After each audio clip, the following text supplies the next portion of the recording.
D'accord, les cartons, voilà. Vous allez retirer vos cartes sur le chapiteau là. Vous allez retirer vos cartes.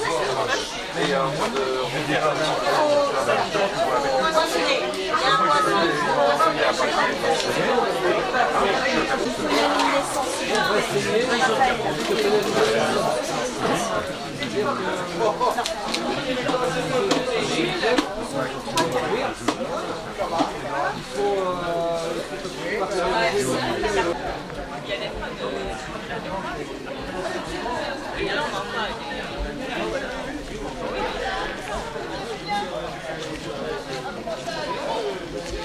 tu peux répéter. Allez. Allez, on est prêts là? Ouais, on y va. On est prêt pour quoi? Pour la petite course d'orientation quand même, en Allez, famille. on est parti. On a... Et non, mais on vient d'arriver, nous. Excusez-moi, on a une équipe de télé qui nous suit pendant tout le trajet. Alors vous venez d'où? On vient d'Épinal. Et nous de Ah bah ça va. Strasbourg. Ah quand même. Pour faire la course, attention. Bon, La course de Bouzet. Ah non, de Sanchet, T'as quelque chose à dire, toi? dans un cadre nature mais sous la pluie Voilà, malheureusement. mais ça fait rien, on est Bon, en même bretons temps, aussi un peu. Moi, la pluie, ça me désoriente Ça me complètement. Normalement, j'arrive bien à m'orienter, mais la pluie, ça me... Je sais plus où je suis. C'est surtout que ça te calme. Parce Allez, on y va. La balise, allez là-bas, la balise.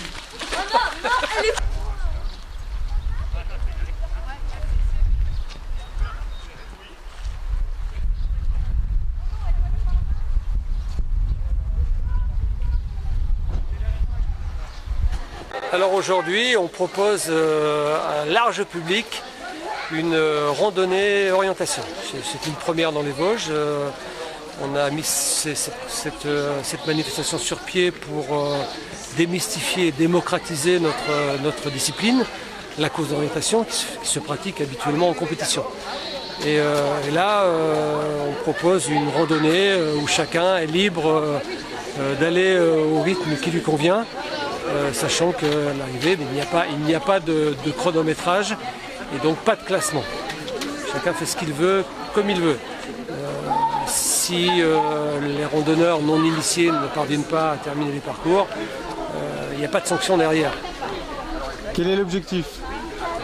Et l'objectif, je le répète, c'est vraiment de démocratiser notre compétition et d'en faire une manifestation en direction des participants aux manifestations qui sont destinées aux loisirs.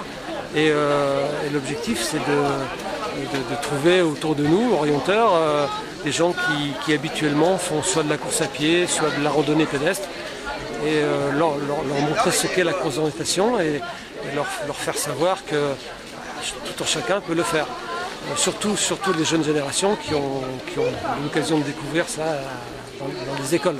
Ça fait partie des programmes scolaires aujourd'hui. Ouais, dans la course d'orientation, il y a bien un but. Est-ce qu'il faut trouver quelque chose ou pas du tout? C'est juste se balader autour du merveilleux site qu'est le fort de Sanchet. Les deux. On propose des parcours où il y a des points de passage obligés matérialisés par des balises. Balises qui sont également repérées sur une carte spécifique à la course d'orientation. Et on propose également une chasse aux balises, donc des balises dispersées dans la forêt autour de l'étang de la Comtesse, où là chacun est libre d'aller chercher les balises qu'il veut dans l'ordre qu'il veut. Ouais, comment ça se passe? Ils ont des cartes d'orientation, j'imagine? Alors ils ont une carte spécifique à la pratique de la course d'orientation qui est une carte réalisée pour les compétitions, mais qu'on met à la disposition des randonneurs. Ils découvriront cette carte qui est complètement différente d'une carte hygiène, puisque ne serait-ce qu'au niveau des couleurs, la carte hygiène fait apparaître des forêts en vert et les zones dégagées en blanc. Chez nous c'est l'inverse, la forêt est blanche et les zones dégagées sont jaunes par exemple. Bon, on vient en couple, on vient en famille, c'est un bon moment de partage? Alors on a proposé pour les familles de le faire en groupe. Ça évite que les générations se séparent et se perdent entre elles. Donc c'est avant tout la convivialité. Combien d'inscrits, combien d'équipes vous recensez à peu près aujourd'hui? Alors il n'y a pas d'équipe, c'est pas une compétition. Il n'y a pas d'inscription comme on le demande pour les compétitions. Là, on ne sait pas du tout qui va venir. Le promeneur va ouvrir ses volets ce matin. On va voir qu'il pleut, il ne viendra pas. Cet après-midi, il va sortir de chez lui, il va trouver le soleil, il viendra. On ne sait pas du tout, on ne sait pas. On a eu 150 préinscrits environ. On ne sait pas du tout s'ils vont confirmer leur inscription en venant participer, sachant que la pluie se met à tomber. Bon, on voit qu'il y a déjà une bonne émulation, hein, il y a quand même du monde. Ça vient d'où? Est-ce que vous avez repéré des familles qui viennent en dehors du département ou comment Oui, ça se passe? Si vous voulez, cette manifestation, même si elle n'est pas une compétition, elle est inscrite au calendrier de la Fédération française de course d'orientation. Et donc celui qui avait envie de faire de l'orientation aujourd'hui, même s'il n'est pas chronométré, même s'il ne marque pas de points au classement national, il vient quand même nous voir ici à Sanché pour pratiquer le sport pour lequel il a envie de venir, sachant que on a quand même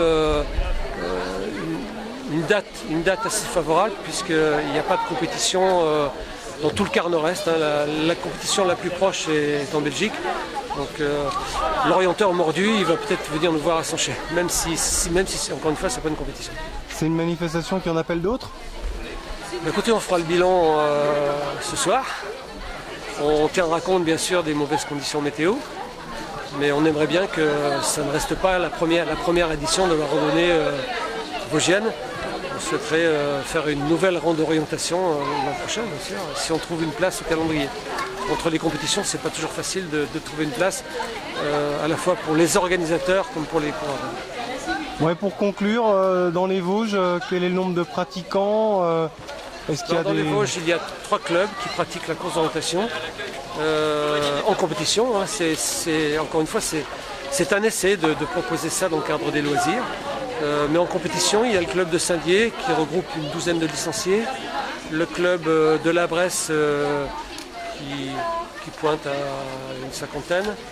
Et nous, au début de l'année, on avait 88 licenciés.